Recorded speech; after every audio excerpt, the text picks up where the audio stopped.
যারা একেবারেই ঋণে জর্জরিত, একটা ঋণ নিতে গিয়ে আরেকটা ঋণ হয়ে গেছে, এবং সবশেষে যখন আপনি দিন শেষে বাড়ি ফিরছেন আপনাকে ঋণের দায় মাথায় নিয়েই ঘুমাতে হচ্ছে। আপনি বছরের পর বছর পার করে যাচ্ছেন কঠোর পরিশ্রম দিয়ে, তাও আপনি কোনো মতেই ঋণমুক্ত হতে পারছেন না, যাকে বলা হয় দেনার দায়।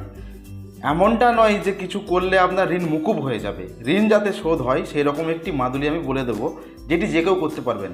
আপনার লাগবে যে কোনো চামচিকির 3টি নখ।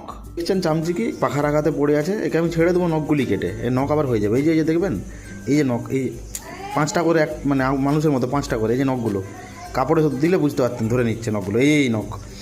এই নখ 3টি একটি মাদুলিতে লাগে। এই মাদুলির সাইজ হবে ধানের মতো ছোটো, একেবারে ছোটো মাদুলিতে হয়ে যাবে। তো নখগুলো কেটে আমি ছেড়ে দেবো, আপনারাও তাই করবেন। আর যদি দেখেন কোনো আঘাতে কেউ কোনো মরে গেছে কোনো চামচিকি, তো নখগুলো তখন কেটে আপনি চামচিকি মরে গেছে ফেলে দেবেন। একটি ছোট তামার মাদুলিতে ওই 3টি নখ ভরে যারা যারা আপনার কাছে টাকা পান তাদের চিন্তা মাথায় রেখে মোম দিয়ে মাদুলি আটকে ধারণ করবেন লাল সুতো দিয়ে হাতে। আপনি মেয়ে হলে বাম হাতে, ছেলে হলে ডান হাতে। এবার এই মাদুলির প্রভাবে কিভাবে আপনার টাকা আসবে, কিভাবে আপনি টাকা ঋণ শোধ করবেন আপনি নিজেও বুঝতে পারবেন না। আজকে হচ্ছে 5ই অক্টোবর 2025। বর্তমানে 2টি মাদুলি দেওয়ার মতো নখ আমার কাছে আছে।